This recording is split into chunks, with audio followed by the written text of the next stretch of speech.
आज नवनीत राणाजी यांनी भारतीय जनता पक्षामध्ये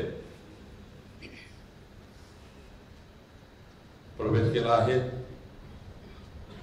जिल्हाध्यक्ष डॉक्टर अनिल मोटेजी, शहराध्यक्ष माननीय मोटेजी, अमरावती मध्ये आपले सर्व पदाधिकारी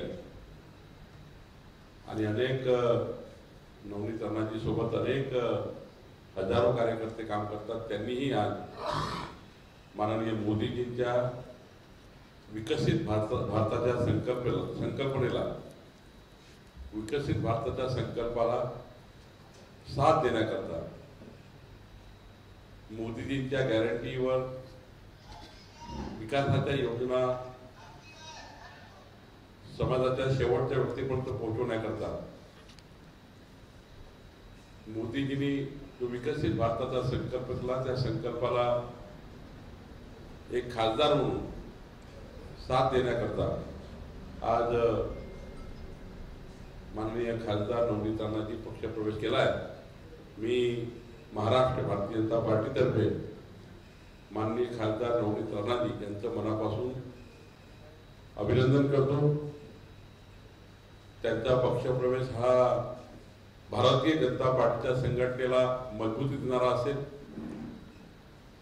भाजपाची संघटना उत्तरोत्तर अधिक अमरावतीमध्ये, लोकसभेमध्ये, विदर्भामध्ये मजबूत करण्याकरता नवनीत राणाजी आपला पूर्ण वेळ देतील अशी अपेक्षा पक्षाकडून आहे। अमरावती कुठल्याच त्या आमच्या नेत्यांनाही राहणार, तर विदर्भामध्ये, महाराष्ट्रामध्ये त्यांचं नेतृत्व हे पक्षाला लाभदायी राहणार आहे। शेवटी प्रत्येकाच्या गुणाचा आपण पक्षाकरता याचा उपयोग घेतला पाहिजे। नवनीत राणाजी यांच्यामध्ये वक्तृत्व आहे, कर्तव्य आहे, कर्तृत्व आहे आणि त्यामुळं निश्चितपणे आज पक्षाला चांगली उभारी मिळालेली आहे। आणि पक्षप्रवेश करताना त्यांनी आधीच सांगितलं, माननीय मोदीजींना जो विकसित भारत करायचा आहे, 24 ते 29 या काळामध्ये जगातली तिसरी आर्थिक महासत्ता भारत होईल, जगातला सर्वोत्तम भारत निर्माण करण्याकरता मोदीजींनी जो विकासाचा रथ हाती घेतला आहे, या विकासाच्या रथावर या रथाला साथ देण्याचं काम नवनीती करणार आहे। तसंही मागचे 5 वर्ष जे सरकारने सभागृहामध्ये कायदे आणले त्या संपूर्ण कायद्याला नवनीतजींनी सहकार्य केलं। अपक्ष जरी असला तरी एनडीएचा घटक पक्ष म्हणून त्यांनी जे जनतेच्या हिताचं, देशाच्या हिताचं जे निर्णय देशामध्ये झाले, प्रत्येक बिलाला त्यांनी मतदान केलं आहे। देश कल्याणाकरता, राष्ट्र कल्याणाकरता ज्या ज्या बाबी संसदेमध्ये आल्या त्या बाबींना त्यांनी सपोर्ट केला आहे। महाराष्ट्रात तुम्ही बघितलं असाल, त्या अशा फायर ब्रँड नेते आहेत, जेव्हा उद्धव ठाकरे सरकार होतं, उद्धव ठाकरे सरकारमध्ये त्यांनी हनुमान चालीसा वाचण्याकरता भूमिका घेतली, पण त्या उद्धव ठाकरेच्या महाविकास आघाडीच्या सरकारने हनुमान चालीसा सुद्धा वाचू देण्याचं परवानगी नाकारली आणि कितीतरी दिवस, मला वाटतं 11 दिवस, 14 दिवस उद्धव ठाकरेंनी 14 दिवस नवनीत राणाजींना जेलमध्ये ठेवलं। काय दोष होता? फक्त हनुमान चालीसा वाचायचा। हनुमान चालीसा वाचू द्यायचा नाही का? मोगलशाही सरकार उद्धव ठाकरेंचं होतं, त्या काळात त्यांनी 14 दिवस जेलमध्ये राहिले, पण हनुमान चालीसाचं वाचन, पठण पूर्ण राज्यभर, संपूर्ण अमरावतीभर त्यांनी केलं। घराघरात हनुमान चालीसा पाठवला आणि मला आता परवा कोणीतरी सांगितलं की अमरावतीमध्ये 111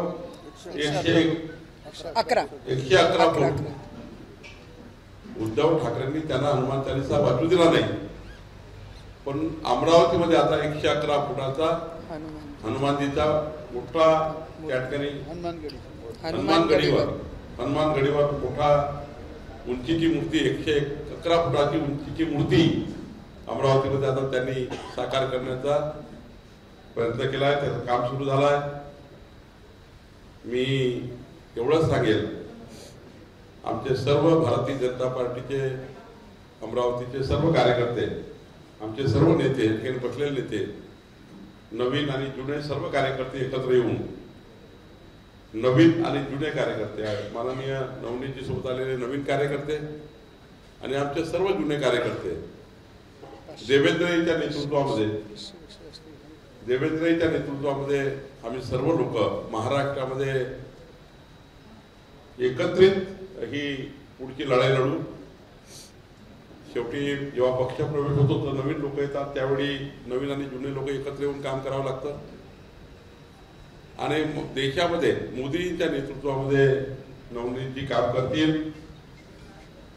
मी दाव्याने सांगतो, अमरावतीची लोकसभा भारतीय जनता पार्टी आणि महायुती 51% वर मतं घेऊन जिंकल्याशिवाय राहणार नाही. हा काळ्या दगडावरची पांढरी रेघ आहे. 51% मतं घेऊन आम्ही अमरावती जिंकू. आणि हा जो विजयाचा एक घोडदौड सुरू झाली आहे, त्या घोडदौड अनेक वर्षापर्यंत अमरावतीमध्ये सुरू राहील. खरं तर महायुतीमध्ये आम्ही सर्व सोबत आहोत. आम्ही सर्वांना समर्थन मागणार आहोत महायुतीमध्ये, आणि त्यामुळे सर्वांना समर्थन मागू. आणि मला विश्वास आहे की आमचे सर्व 11-13 पक्ष घटक जे आहेत ते सर्व माननीय नवनीत राणांच्या उमेदवाराला समर्थन करतील. माननीय नवनीत राणाजी यांचा भारतीय जनता पक्षाने त्यांना तिकीट दिलं आहे. मी आणि देवेंद्रजी 4 तारखेला 10:30 वाजता अमरावतीमध्ये माननीय नवनीत राणाजी यांचा नामांकन दाखल करण्याकरता आम्ही अमरावतीमध्ये जाणार आहोत. अमरावतीमध्ये 10:30 वाजता 4 तारखेला नामांकन दाखल करण्याची आम्ही प्रक्रिया करू. आणि 4 तारखेला जो जल्लोष होणार आहे अमरावतीमध्ये, तो जल्लोष असा असणार आहे, त्या जल्लोषामध्ये एक खासदार, 400 पारचा खासदार, एक खासदार अमरावतीचा. आणि मला विश्वास आहे की माननीय नितीनजी गडकरींच्या नंतर सर्वात जास्त मतं हे नवनीत राणांना मिळाल्याशिवाय राहणार नाही, हा विश्वास आहे. मी पुन्हा एकदा नवनीत राणाजी आपले मनापासून स्वागत करतो. आमचे केंद्रीय नेतृत्व माननीय मोदीजी, अमितभाई नड्डाजी, माननीय देवेंद्रजी, या सर्वांनी मला फोन करून सांगितलं की आपल्याला शुभेच्छा द्या. आपला पक्षप्रवेश हा पक्षाकरता अधिक काळ, अनेक वर्षापर्यंत ऊर्जा देणारा ठरेल अशी अपेक्षा व्यक्त करतो. खूप खूप धन्यवाद. भाई नवनीत जी ने बार बार कहा है कि कल तक की बात और थी, आज हमारे परिवार में शामिल हो गई है. हमारी भी जवाबदारी है जब परिवार में कोई नया आता है तो उसको संभालने की. और उन्होंने भी कहा है बार बार, इसके बाद भारतीय जनता पार्टी के परिवार की वो एक सदस्य है, तो उसके सदस्य जो परिवार की हो जाती है तो परिवार को संभालना जवाबदारी बन जाती है. तो निश्चित रूप से मुझे विश्वास है जिस प्रकार से नवनीत जी का स्वभाव है, कुछ ही दिनों में हमारे भारतीय जनता पार्टी के पुराने कोई भी कार्यकर्ता को ऐसा नहीं लगेगा कि नवनीत जी नहीं है, वो सारे परिवार को एडजस्ट कर लेंगे. हाँ क्या पुराने जो लोग हैं जो विद्रोह कर रहे थे, जो नवनीत जी का खिलाफ खड़े हो रहे थे, उनको कैसे संभालेंगे? देखिए, एक दिन तक था, अभी सारे हमारे डायस पे किसी ने विरोध भी नहीं किया था. पार्टी की बात रखी थी और पार्टी की बात रखने में कोई कार्यकर्ता का विरोध नहीं होता है. मैं भी कई बार बात रखता हूँ, इसका मतलब इसका विरोध थोड़ी कर रहा हूँ. उन्होंने अगर वो उनके मन में अगर होता तो सारे पदाधिकारी आज अमरावती के नहीं आते. सारे पदाधिकारी आए हुए हैं और उनका स्वागत किया है. आप बिल्कुल चिंता मत करिए. आप 4 जून को अमरावती का चुनाव का रिजल्ट देख लीजिए. गडकरी जी के बाद सबसे ज्यादा वोट किसको मिलेंगे तो नवनीत राणा जी को मिलेंगे। दावे के साथ